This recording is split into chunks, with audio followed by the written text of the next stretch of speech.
Hello guys, welcome all. I am Mrs. Sarla and Assistant Professor in Dr. Viren Swarup Institute of Professional Studies, Kanpur. In last revisionary video, I discussed about the behavioristic theories of learning as trial and error, laws of learning and comparative study of classical and operant conditioning theories. Okay, today I am going to discuss about cognitive theories, and in this video, I will make you revise firstly insight theory of learning. This theory was given by Wolfgang Kohler, who was an American German psychologist and contributed to Gestalt psychology with Max Wertheimer, Kurt Lewin and Kurt Kofka. Actually, all these psychologists were German, but all were settled in America. Actually, they were not satisfied with behaviorists. As to them, learning is not just response to stimuli, but it is a process and an individual response to stimuli present in the environment. And in this process, intelligence and cognitive abilities of the individual have a special role. वे व्यवहारवादियों से संतुष्ट इसलिए नहीं थे क्योंकि वे कहते थे कि किसी भी उद्दीपक के प्रति कैसी भी अनुक्रिया करना ही सीखना नहीं है, बल्कि अनुक्रिया करने में उसकी इंटेलिजेंस, कॉग्निशन, अंडरस्टैंडिंग, इन सब कॉग्निटिव एबिलिटीज का ही बहुत अहम रोल होता है. This theory is also called Gestalt theory of learning. The word Gestalt in German language means whole, total, pattern or configuration. Actually, Gestalt is a German word जिसका मतलब है whole or complete or organized.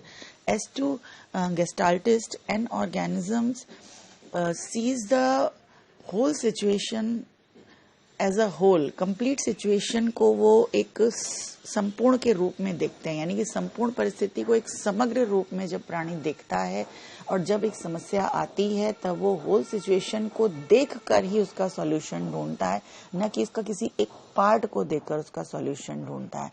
And find out the solution of that problem from his insight. Now the question arises, what is insight?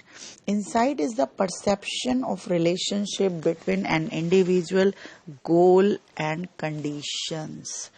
Insight means that sudden solution, flash of understanding of the problem without involving any trial and error. अर्थात अंतर्दृष्टि का अर्थ है अचानक सूझ आना, अचानक से बुद्धि से एक समस्या का समाधान आना, एक बात आ जाना जिससे समस्या का समाधान इजीली हो जाए. अचानक समस्या कब, जब पूरी परिस्थिति का प्रत्यक्षीकरण करते हैं तब उस समस्या का समाधान हमें समझ में आता है.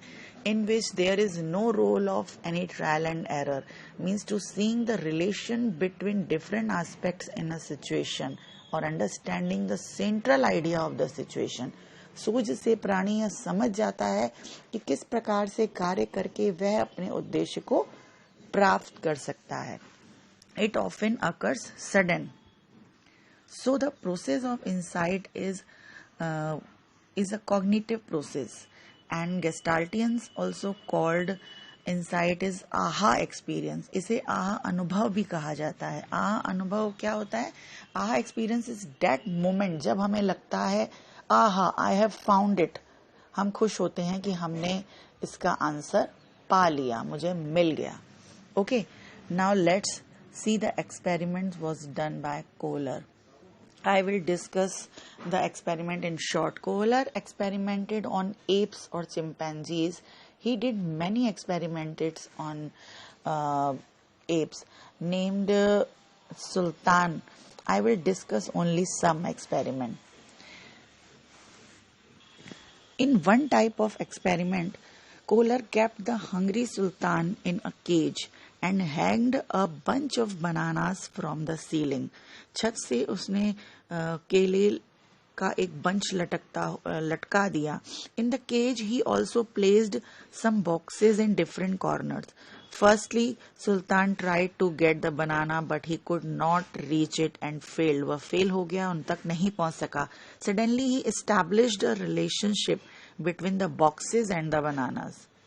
He piled both the boxes on one another under the bunch of banana and climbed on it to get the banana. So Kohler found that the animal solved his problem not through blind trial and error. उसने बहुत सारे trial and error नहीं किए, वो बैठ गया, but through perceiving the total situation and responding insightfully to it. उसने पूरी situation को एक बार देखा और insightfully उसको solve किया. In another type of experiment, he put Sultan in a cage with 2 sticks and placed a bunch of ripe bananas outside the cage. अब bananas पिंजरे के बाहर रखे गए, out of his reach. Neither stick was long enough to reach the bananas, so the only way to reach the bananas was to assemble the sticks together to form a longer one. एक साथ उन दोनों stick को assemble करना था. First, Sultan tried to get the bananas with the help of one stick, but failed. And after considering the situation, after perceiving the whole situation, Sultan later accidentally discovered that the sticks could be joined together to form one longer stick. Finally, he assembled the sticks and reached the bananas. So, the discovery of correct solution to the problem was followed by insight occurrence. दोनों ही तरह से सुल्तान ने अपनी सूझ से bananas प्राप्त कर लिए. Means solve the problem by insight and reach the bananas. So Kohler said that an individual faces a problem. जब वो प्रॉब्लम फेस करता है, ही थिंक्स, पहले वह सोचता है, then looks over the whole situation, पूरी परिस्थिति को देखता है, and suddenly arrives at a solution, और अचानक एक समाधान उसको सूझता है या वो एक समाधान पर पहुंचता है through his mental exercises. And for this the total view of situation should be exposed to the individual to get the situation of the problem. Okay, these were some experiments done by Kohler. Now see the educational implications of this theory. This theory contributed a lot to the modern educational practice by stating that environment of classroom should be organized and meaningful so that the child can react with understanding and insight. Means classrooms को इस तरह से arrange करना चाहिए, organised करना चाहिए, environment वहाँ ऐसा होना चाहिए कि बच्चों में समझ और सूझ उत्पन्न हो सके, समझ और सूझ का विकास हो सके. Following are the educational implications of insightful theory of learning. Presenting the subject matter as a whole. Means when teacher goes to the class, he should explain the subject matter at once. एक बार पूरे subject matter को, syllabus को as a whole समझा देना चाहिए. As I think you all remember that in starting I came in the class and told you that I will teach you the paper 3rd psychological perspective of education, जिसमें unit 2nd मैं पढ़ाऊंगी. Unit 2nd में ये आता है, just like that. Okay. The next one is learning purposeful and goal oriented. Goal should be clear. If objective is not clear, learning उस तरह से नहीं हो पाएगी, नहीं हम रेडी होंगे. If in learning goal clear नहीं होगा and there is no purpose, then you will get confused.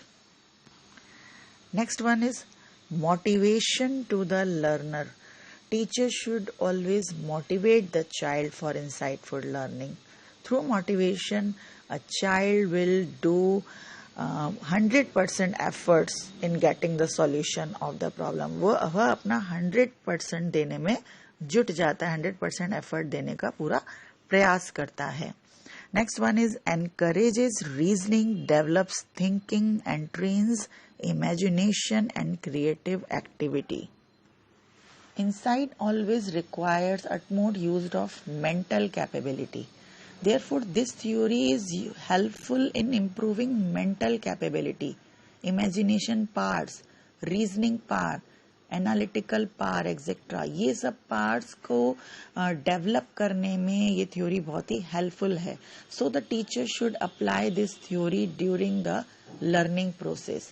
जब टीचर क्लास में जाए तो उनके इंडिविजुअल डिफरेंसेस को समझकर उस तरह से उनको कहते हैं कि डील करे कि उनकी इन पार्ट्स को वह डेवलप कर पाए. The next one is development of problem solving attitudes. To develop problem solving attitude, actually the teacher should use problem solving approach in teaching procedure and also inspire the children to solve the problem by their own efforts using insight. उनको inspire करना चाहिए, उनको motivate करना चाहिए कि वो अपने effort से इंसाइट यूज करते हुए होल सिचुएशन को परसीव करते हुए प्रॉब्लम को सॉल्व करने की कोशिश करें. And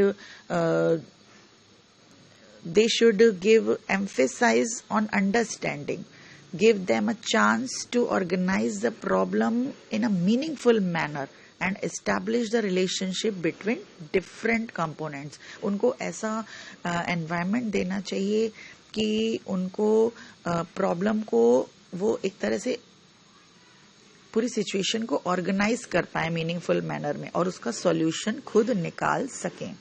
next one is development of intelligence and not on mechanical learning. Means यह सिद्धांत बुद्धि के विभिन्न डेवलपमेंट ऑफ मेंटल एबिलिटीज की बात करता है.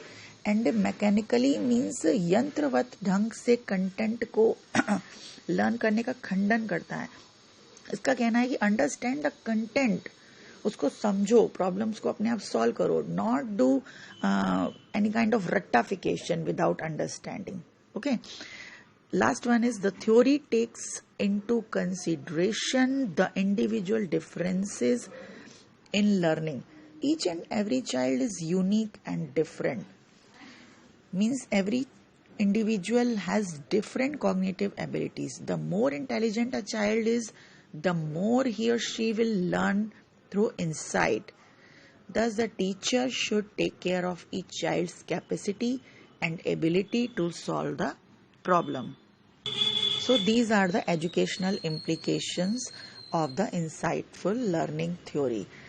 So, guys, today I discussed about insightful theory of learning.